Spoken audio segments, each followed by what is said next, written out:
This is an unprecedented press conference held by NGLCC after winning the inclusion of LGBTs in many cities of America, and now they're calling NYC to do the same thing.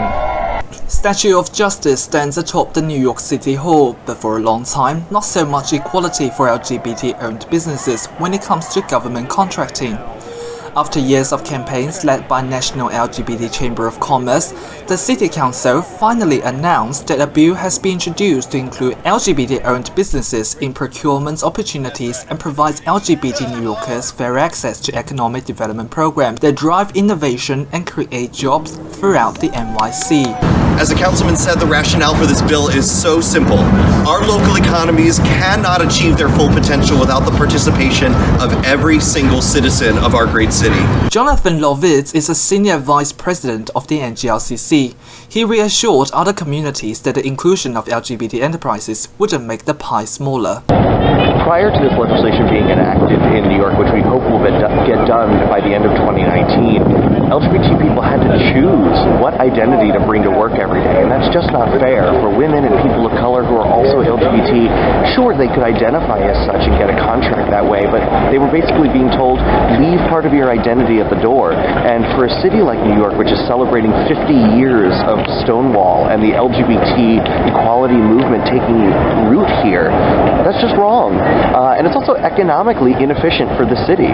Cities function best when they behave like corporations, and corporations know that diversity is good for business.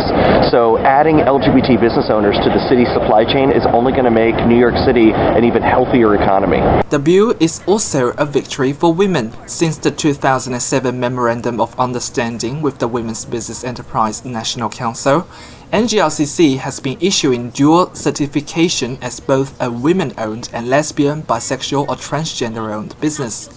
However, some say that inclusion will still need to be deepened from inside the LGBT community. Some of it is that there are always people who are not yet in agreement, or people who still have a ways to go in terms of progress. So there are always conversations to be had. Sometimes the groups that become included still need a little more help to realize that there are other groups that have not yet been included. So we have struggles not only from outside the community, but also from within the community.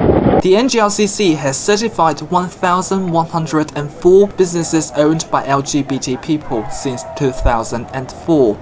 16 years on, the NGLCC has won Supplier Diversity Act in California, Massachusetts, Pennsylvania, Baltimore, Jersey City, and Hoboken. The latest inclusive bill, supported by openly gay Councilman Richard Torres and the City Council LGBT Caucus, makes New York the largest metropolis in the United States to give green light to LGBT enterprises in municipal contracting.